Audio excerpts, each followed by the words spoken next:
아이고 반갑습니다. 의원님. 예.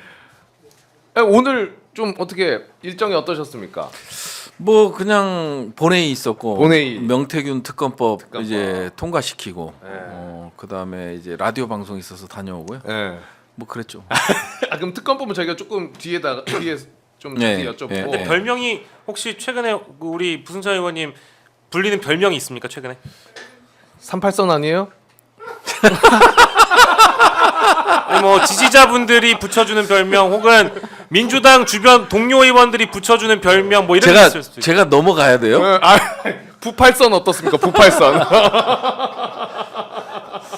뭐 요즘 동료 의원들은 선 넘네 이 얘기를 인사로 많이 합니다. 그러니까. 선 넘는 부승찬 뭐 이런 건가요? 예, 선 넘네. 그냥 저만 보면 선 넘네. 뭐 하니까. 아니 근데 무슨 지금 여기 댓글에 뭐 올라. 아니, 별명을 자꾸 올려주시길래 네. 딱 부승사자. 부승사자. 이게 포효한다는 의미죠. 아니 근데 한번 해보자는 거야. 이제 이런 게 하나가 있는 거고 항아님께서는 부승질, 승질 낸다는 거죠. 부승질. 한번 해보자는 거요. 이런 의미에서 이제 알려주시는 것 같아요. 아니 부승질은 안 맞지. 예. 왜냐면 아니 부자가 들어가니까 부승질 하면 네, 승질은 승질은 아니다. 안 낸다. 근데 우리 부승찬 의원님도 대단하신 게 뭐냐면은 뭐 상황도 상황이지만은 사실 국회에서 그렇게 국회의원분들이 서로 질의하면서 약간 싸우는 듯한 네. 톤이 격양되고 이러면은 아우 또 싸우네 하면서 이제 사실 다 욕 먹거든요. 네. 아 근데 유일하게 욕을 안 먹어요. 아 왜냐면 항상 그 등장해야 될 때 등장해서 맞아요. 그래요. 그리고 저 안 싸워요. 아 그럼 혼자 그냥 화내시는 거예요? 아니 이게 건들지 않는 한은. 건들지 않으면은 나는 싸우지 않는다. 아니 뭐 다 뭐 그 저 박선원 의원이 뭐 손가락질하고 해서 뭐 곽규택 의원하고 막 붙을 때도 어디다 손가락질이야 곽규택 의원이 그러니까 그럼 발가락질래? 네, 맞아.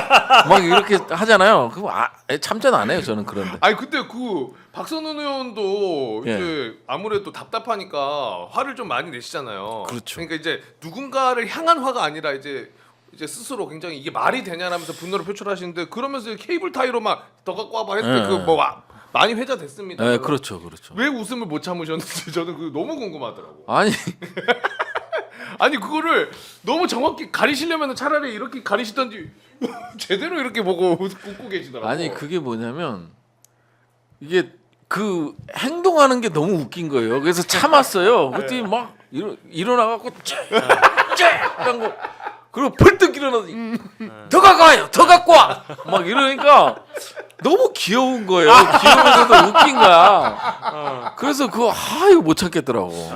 아니 그때 상황이 이제 아마 그때 당시에 그 성일종 위원장은 질의를 그렇게 길게 할 거라고 생각을 못했던 것 같고 첫 번째로는 성일종 위원장은 그리고 둘째로는 뭔가를 준비한 것 같긴 한데 그렇게까지 박선원 의원이 열심히 시연할 줄은 몰랐던 것 같아요. 그래. 그리고 막 이제 그거 하자마자 주변에서 막 착착착착 막 이렇게 막 사진 찍히는 소리가 막 났거든요. 그러니까 이게 이게 너무 지금 이 자신이 생각했던 회의 진행 방향과 좀 다른 방향으로 엇나가니까 말리고 싶어 하는 게 느껴지기도 했어요. 아, 그래요? 네, 아까 이제 위원장이 성일종 위원장이 그랬고 성일종 위원장이. 근데 다만 이제 부승찬 의원이 웃음을 참을 수밖에 없었던 이유는 하시는 분은 되게 진지했거든요. 아니 박선원 의원 진지했어요. 진짜 진지했잖아요. 맞아요. 이거는 문을 막을 수 있단 말이에요. 어디 쓸데없는 거짓말을 한다고 막 다그치고 그랬잖아요. 네. 그러니까 하는 분은 굉장히 진지하고 주변에서 다 바라보는데 이제 그 모습 자체가 아니 너무 귀여우셨어요. 아니, 그러니까 그럴 수 아 있죠. 근데 사람 네, 조금- 그래갖고 저희 이제 국방위 의원들 단톡방이 있는데 거기다가 제가 진짜 이 시대의 명장면 박선원 의원님 존경합니다 딱 올렸더니 다 간사님께서 베풀어 주신 은혜 때문입니다.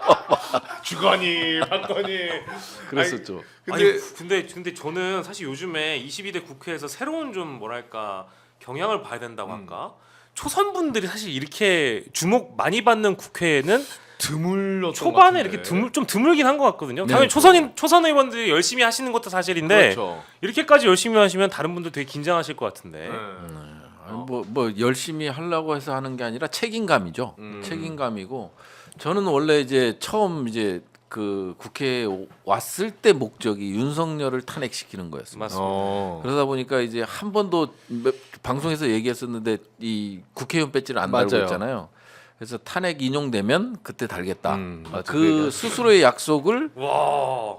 했었고 단 한 번도 배지를 달아본 적이 없어요. 아마 유일한 국회의원이지 않을까 싶은데 저와의 약속이고 그 다음에 어찌됐든 그 목표를 향해서 가고 있고 그러다 보니까 싸워야 되고 뭐 그런 거죠. 뭐 그러니까. 그래서 이제 지금 이 순간까지 온 거고 다 이제 민주당 의원님들이 다 열심히 하시고 뭐 한 몸이 거의 한 몸이 돼요. 근데 이제 아무래도 이제 내란국조 특위에 들어가고 국방이라는 또 상임위에 또 있다 보니까 이렇게 여론에 이 집중을 받을 그렇죠. 관심을 받을 수밖에 네. 없는 상황이다 보니까 그런 거고요. 뭐 자연스럽게. 저희가 뭐 그냥 잘나고 일 잘해서가 아니고요. 예, 그냥 책임감 속에 맞습니다. 열심히 하다 네. 보니까 예. 지금 뭐 그 민주당 의원분들 보시면은 그냥 나도 좀 돋보여야겠다 이런 분들이 아예 안 보여요. 그냥 진짜 뭐 얘기해 주신 것처럼 하나가 되어가지고 일단 이거 빨리 정리를 해야 된다 깔끔하게 그럼요. 빠짐없이 네, 그런 의지가 보이시고 근데 뭐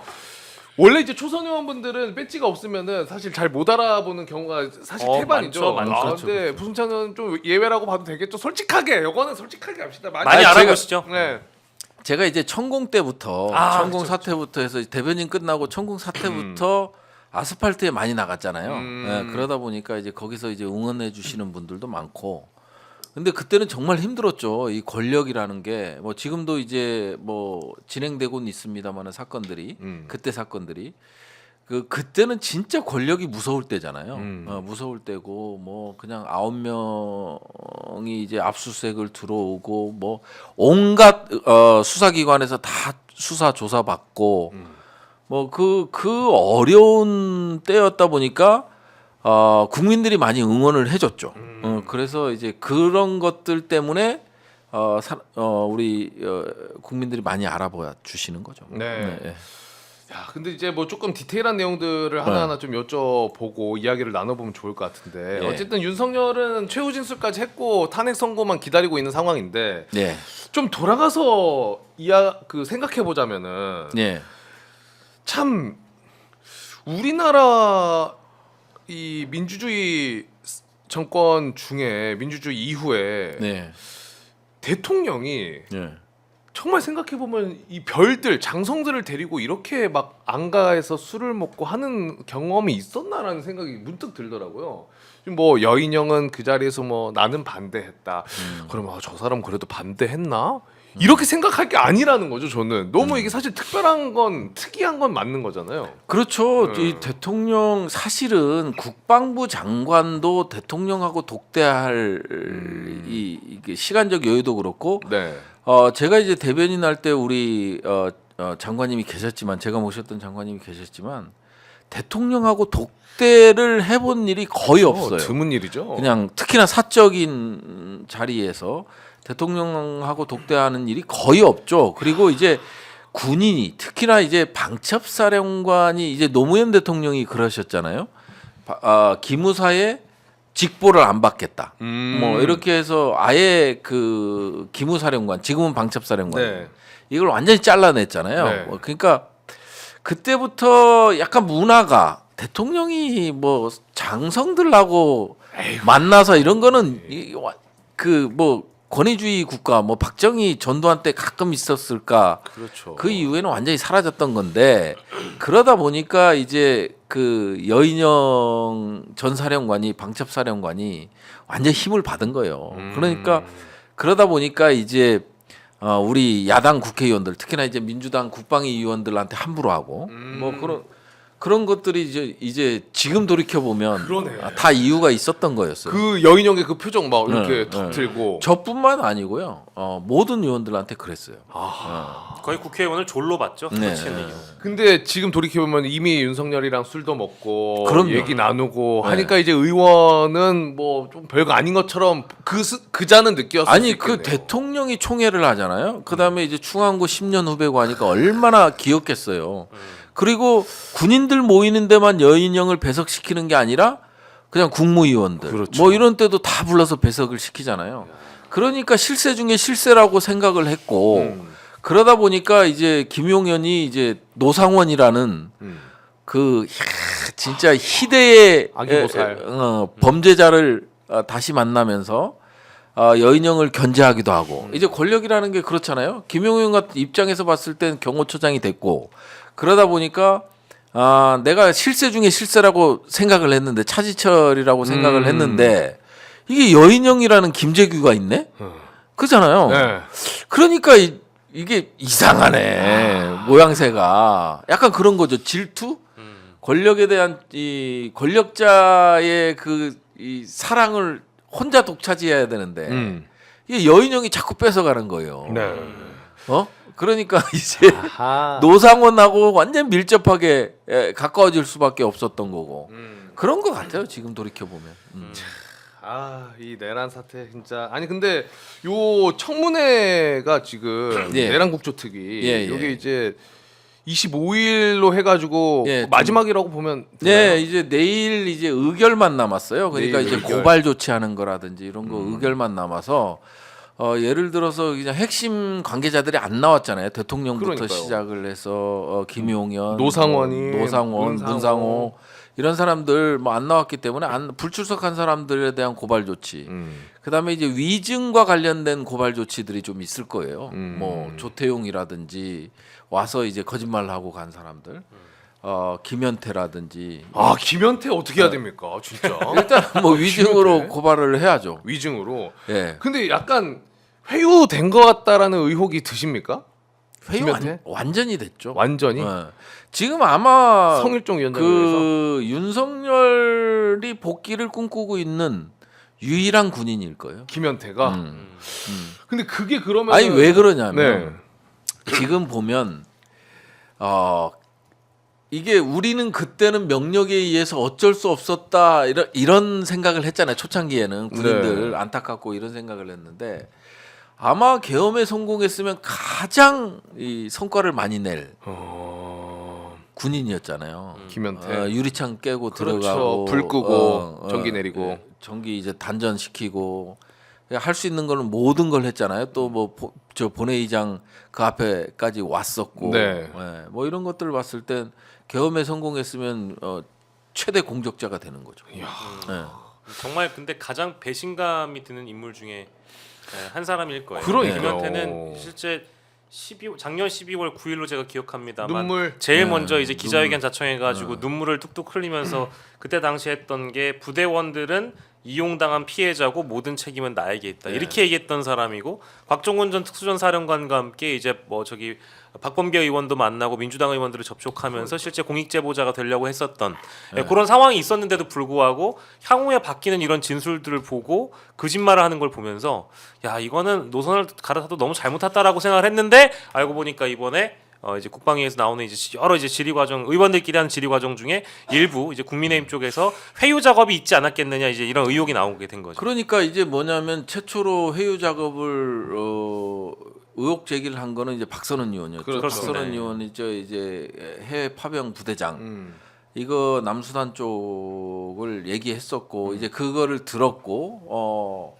지금 그러다 보니까 이제 성일종 위원장하고 이제 만났으니 처음 만난 사람은 임종득이었어요. 임종득 만나서 김현태 단장이 네. 임종득 만나서 이제 회유당했다고 얘기를 했나 봐요. 그러다 보니까 임종득 의원한테 그래서 이제 뭐 싸가지 얘기 나오고 선을 넘네. 한번 해보자는 거야. 그게 나구나. 그래서 이제 그때 회유했다고 임종득 의원이 얘기를 하면서 저랑 붙었던 거고. 왜냐하면 제가 거기 김현태 거기 있었으니까 양심 고백할 때 있었기 때문에 전혀 사실이 아닌 거를 얘기할 때였으니까 그때 이제 임종득 의원을 만나서 이 목숨을 구걸했던 것 같아요. 목숨을 구걸했던 것 같고 그다음에 2차로 성일종을 만났고 또 3차는 이제 윤상현한테 이제 입장 자료를 내서 보도 자료로 내달라고 그래서 윤상현이 보도 자료로 냈죠. 그래요? 세 페이지짜리 보도 자료를 김현태의 입장문 해갖고 보도 자료를 윤상현 의원이 냈죠. 그러니까 이제 정치인 그러니까 국힘에 삐댈 때는 다 삐대는 거예요. 그런 식으로 이제 하고 있는 상황이죠 김현태는. 그러면은 윤석열이 돌아올 수 있다라는 희망을 요 사람들이 주입을 했겠네요 김현태한테도 당연히. 아니 그럼요. 예, 그럴 가능성이 어떤 높죠. 근거로 그런 희망을 주입했어요? 아니 여전히 지금 뭐 대통령실 움직임도 그렇고 이거는 탄핵 인용이 아니라 기각이다라는 생각들을 하고 있잖아요. 예, 그런 상황이다 보니까 아마 김현태도 어찌 됐든 본인은 이제 군 인생 자체가 끝나는 거잖아요. 지금 뭐 민주당이 아무리 도와줘도 도와준다 한들 뭘 도와주겠어요. 그 그렇죠. 범죄의 사실은 벗어날 수 없는 거잖아요. 뭐 이미 텔레그램 다 공개됐고 했으니까. 예. 그리고 우리가 해줄 수 있는 거는 그래도 저는 박범계 의원께서 잘하셨다고 보는 게 뭐냐면 공익제보자 신청을 권익위에다 해주겠다라는 거. 그러니까 그 부분에 대해서는 상당히 잘한 조치였는데 이렇게까지 갈 줄은 몰랐지. 그러니까요. 김현태가. 그러니까 박범계 의원도 그렇고 우리 민주당 의원님들도 김현태가 조금씩 달라지기 시작할 때 바로 뭐라고 하지 않았어요. 좀 기다려줬어요. 약간 여유 있게 아 분명히 좀 착오가 있을 거다. 혼란스러울 수 있다. 그런데 기다려줄수록 더 그렇게 더 가는 거죠. 더. 깜짝 놀랐죠. 더 가버리는 거죠. 완전히 그 윤석열 대통령이 헌재에서 얘기한 그대로 가버리는 거고 하다못해 뭐냐면 이 사람이 정말 스탠스를 잘못 잡고 가고 있다라고 느낀 건 뭐냐면 곽종군 사령관이 단독 지시였다. 뭐 이런 것들 있잖아요. 아, 그건 곽종군 사령관만 아는 거잖아요. 대통령이 지시를 받아서 그 다음에 그거를 이 명령 하달을 한 거잖아요. 그렇기 때문에 그건 곽종군 사령관 입에서 나와야 될 답변인데 그렇지. 이게 단전도 대통령 지시 아니었다. 곽종군 사령관의 단독 그렇지. 지시였다. 이런 말들 있잖아. 이런 것들이 완전히 신뢰성을 잃게끔 하는 만드는 맞아요. 그런 행위들을 많이 했죠. 그러니까. 그 가장 결정적인 게 이제 그 김현태 단장 같은 경우에는 헌법재판소의 변론 기일에 예. 나와가지고 증인으로 진술할 때 국회를 이제 봉쇄하는 거에 이제 방점을 두고 그러니까 예. 의원들 끌어내려는 그런 의미가 아니었다 이런 식으로 얘기했는데 그 다음 날 바로 그날 저녁인가 그 다음 날에 그 이제 지상파 방송 단독 보도로 텔레그램이 SBS. 텔레그램이 다 공개되는데 거기 안에서 본인이 의원이라고 얘기를 하잖아요. 이제 그런 거 보면은 뭐 사실 뭐 굉장한 패착이죠. 그렇죠. 그렇죠. 의원님이 얘기해주신 것도 저도 매우 공감한 게 딱 그거였어. 김현태는 곽종군 명령을 받는 거지 윤석열의 명령을 받는 사람이 아닌데 자기가 뭐 어떻게 알고 저거를 저렇게 자신 있게 얘기하나. 그러니까 이제 그런 것들이 참 이게